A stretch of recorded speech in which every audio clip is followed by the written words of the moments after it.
हाल ही में उपराष्ट्रपति जगदीप धनखड़ ने सुप्रीम कोर्ट के फैसले पर आपत्ति जताई, तो वहीं अब उनके बयान पर वरिष्ठ वकील और राज्यसभा सांसद कपिल सिब्बल ने भी नाराजगी जता दी है।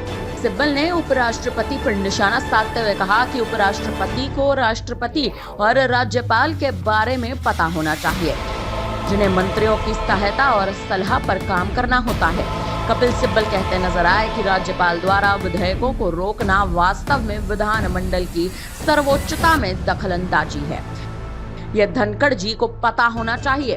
वे पूछते हैं कि राष्ट्रपति की शक्तियों को कैसे कम किया जा सकता है, लेकिन शक्तियों को कौन कम कर रहा है?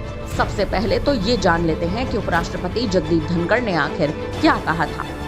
राष्ट्रपति और राज्यपालों को विधेयकों को मंजूरी देने के लिए समय सीमा निर्धारित करने वाले सुप्रीम कोर्ट के ऐतिहासिक फैसले के कुछ दिनों बाद उपराष्ट्रपति जगदीप धनखड़ ने न्यायपालिका के लिए कड़े शब्दों का इस्तेमाल करते हुए कहा था कि हम ऐसी स्थिति नहीं बना सकते जहां अदालतें राष्ट्रपति को निर्देश दें।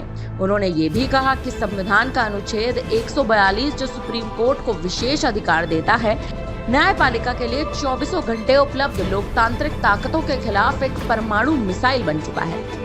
बता दें कि संविधान का अनुच्छेद 142 सुप्रीम कोर्ट को यह अधिकार देता है कि वे पूर्ण न्याय करने के लिए कोई भी आदेश, निर्देश या फैसला दे सकते हैं, चाहे वह किसी भी मामले में हो। वहीं उनके इस बयान पर पलटवार करते हुए वरिष्ठ वकील और राज्यसभा सांसद कपिल सिब्बल ने कहा, जगदीप धनखड़ का बयान देखकर मुझे दुख और आश्चर्य हुआ।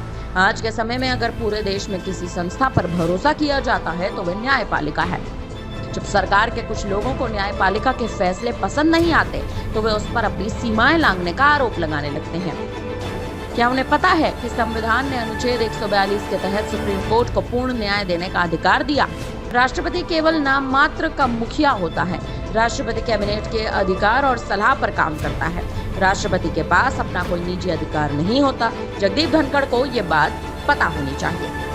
फिलहाल ये बयानबाजी अब रुकने का नाम नहीं ले रही है। इस बयानबाजी पर अब आप क्या कहेंगे? आप हमें अपनी राय कमेंट करके जरूर दें।